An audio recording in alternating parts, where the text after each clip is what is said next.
الحمدللہ رب العالمین الصلاۃ والسلام علی خیر المرسلین اما بعد اعوذ باللہ من الشیطان الرجیم بسم اللہ الرحمن الرحیم۔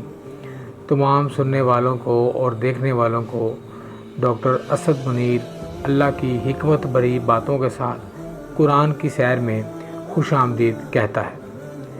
حضرات گرامی، دنیا میں جتنے مذاہب بھی موجود ہیں انہوں نے اپنے ماننے والوں کو یا فالورز کو کچھ نہ کچھ اصول ضرور بتائے ہیں جن پر چلتے ہوئے وہ اپنی زندگی بسر کر رہے ہیں۔ یہاں تک کہ جو ایتھیسٹ ہیں، جو کہ دین کو ایک دھوکہ اور اللہ تعالیٰ کو یا خدا کو معاذ اللہ ایک فریب سمجھتے ہیں، انسانی ساختہ سمجھتے ہیں، انہوں نے بھی اپنے معاشروں میں موریلٹی کا نام دے کر کچھ نہ کچھ اصول اور ضوابط ضرور قائم کیے ہیں جن پر ان کے معاشرے چل رہے ہیں۔ یہاں میں اگر اسلام کی بات کروں تو قرآن مجید، جو کہ پاک پیغمبر پر اللہ تعالیٰ کی نازل کردہ آخری کتاب ہے، اس میں بھی اللہ تعالیٰ نے انسانی زندگی کے مختلف پہلوؤں پر بات کی ہے اور اس کے اصول واضح کیے ہیں۔ ایمان کے لحاظ سے بہترین مسلمانوں کو اللہ تعالیٰ نے قرآن مجید میں مومن کہا ہے، اور سورۃ المومنون میں مومن کی چند خصوصیات بھی بیان کی ہیں، جو کہ یہ ہیں کہ وہ خشوع و خضوع اور شوق سے نماز ادا کرتے ہیں، لغو یعنی بیہودہ باتوں سے پرہیز کرتے ہیں، زکوٰۃ ادا کرتے ہیں، اپنی شرمگاہوں کی حفاظت کرتے ہیں یعنی جنسی گمراہی سے بچتے ہیں، اور اگر ان کے پاس امانتیں رکھوائی جائیں تو وہ اس کی حفاظت کرتے ہیں اور ان کو واپس لوٹا دیتے ہیں، اپنے عہد و پیمان کی حفاظت کرتے ہیں، اس کا خیال رکھتے ہیں اور اپنی نمازوں کی حفاظت کرتے ہیں۔ ان اصولوں پر چلتے ہوئے ہم اپنا کردار تو بہتر کر سکتے ہیں اور ساتھ ہی ساتھ ان اصولوں کے ذریعے معاشرے میں بہت سی بیماریاں اور معاشرتی جرائم بھی ختم ہو جائیں گے۔ جہاں ایک طرف اللہ رب العزت نے ان مومنین کی خوبیاں بیان کی ہیں، تو وہاں ساتھ ہی ساتھ قرآن مجید میں کچھ موٹیویشنز بھی بتائی ہیں تاکہ مسلمان کے اندر یہ جذبہ پیدا ہو کہ وہ بھی ان خوبیوں کو اپنے اندر اپنائے اور مومن بن جائے۔ اور انہی موٹیویشن میں سے ایک موٹیویشن یہ ہے کہ اللہ تعالیٰ نے قرآن مجید میں یہ بیان کیا ہے کہ جو اللہ کا راستہ اختیار کرتا ہے، اللہ کی عبادت کرتا ہے، اپنے گناہوں سے سچے دل سے توبہ کرتا ہے، تو اللہ تعالیٰ اپنے فرشتے جو کہ اللہ کا عرش اٹھائے ہوئے ہیں اور اللہ کے عرش کے ارد گرد اللہ کے دربار میں حاضر رہتے ہیں، اللہ تعالیٰ نے ان فرشتوں کو کہا کہ وہ ان مومنین کے لیے دعا کرتے رہیں۔ اس کا ذکر اللہ تعالیٰ نے سورۃ مومن آیت نمبر 8 میں فرشتوں کی دعا کے ذکر سے کچھ ایسے کیا: اے ہمارے رب، اور داخل کر ان کو ہمیشہ رہنے والی ان جنتوں میں جن کا تو نے ان سے وعدہ کیا ہے۔ فرشتے یہاں رکتے نہیں بلکہ وہ مومنوں کے اہل و عیال اور گھر والوں کے لیے بھی دعا کرتے ہیں اور کہتے ہیں، اور ان کے والدین، بیویوں اور اولاد میں سے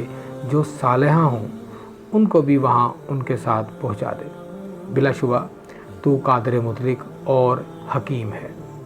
اس سے یہ بات واضح ہو جاتی ہے کہ اللہ رب العزت مومن آدمی کے نیک بیوی بچوں اور دیگر نیک اہل و عیال کو بھی مومن کا درجہ دے کر اس شخص کے مرتبے کر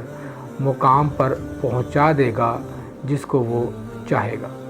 یہاں یہ بھی بات آخذ کی جا سکتی ہے کہ قیامت کے دن کسی بھی خاندان کا ایک نیک صفت اور مومن تبع شخص اپنے نیک اور ایماندار گھر والوں کے لیے بلند درجے کے لیے وسیلہ ثابت ہو سکتا ہے۔ اور فرشتے آگے سورۃ مومن آیت نمبر 9 میں مزید یہ دعا کرتے ہیں، اور بچا لے ان کو برائیوں سے، جس کو تو نے قیامت کے دن کی برائیوں سے بچا دیا، اس پر تو نے بڑا رحم کیا، یہی بڑی کامیابی ہے۔ عزیزان من، یہاں آپ نے دیکھا کہ اللہ رب العزت اور اس کے عزت دار فرشتے انسان سے کتنی شدت سے محبت کرتے ہیں کہ اس کے ایمان اور نیک اعمال کی بدولت اس کے گھر والوں کو اور اہل و عیال کو بھی نواز دیا جاتا ہے، مگر اس کے لیے انسان نے کیا کرنا ہے؟ جی ہاں، آپ صحیح سمجھے ہیں۔ اس کے لیے انسان کو صرف مومن بننا ہے، اور مومن کی خصوصیات ہم نے آج کی ایپیزوڈ کے بالکل شروع میں بیان کر دی ہیں۔ لہٰذا آج کی ویڈیو ایک پیغام ہے تمام سننے والوں کے لیے اور میری ذات کے لیے بھی، کہ ہم کوشش کر کے مومن بنیں اور عرش کے فرشتوں کی دعا لیں اور اپنے اہل و عیال سے جنت میں اعلیٰ درجے پر ملاقات کریں۔ یہاں یہ بھی نقطہ قابل غور ہے کہ فرشتوں کو اس دعا کے کام پر مامور اللہ رب العزت نے اپنی رحمت سے کیا ہے، کیونکہ دوستو ہم یہ بات جانتے ہیں کہ فرشتے اپنے اعمال پر اختیار نہیں رکھتے، بلکہ یہ صرف وہی کام کرتے ہیں جو اللہ تعالیٰ ان کو حکم دیتا ہے۔ تو یہ کیسے ہو سکتا ہے کہ یہ دعا وہ اپنے تئیں کر سکے؟ لہٰذا مومن کے لیے جو دعا اللہ کے عرش کے فرشتے اور دربار کے فرشتے کرتے ہیں، وہ اللہ نے ہی ان کو حکم دیا ہے، اور صرف اسی لیے یہ وہی انعام ہے جو اللہ تعالیٰ ایک شخص کو مومن ہونے کی وجہ سے دے رہا ہے۔ اور بلا شبہ یہ اللہ کی رحمت ہی ہے کہ اس نے خود مومن کے لیے مغفرت اور اعلیٰ درجے کا سامان پیدا کیا اور عرش کے فرشتوں کو ان کے لیے دعا کرنے پر لگا دیا۔ آج کے ویڈیو میں یہی میرا میسیج تھا۔ اگلی ویڈیو کے لیے خدا حافظ۔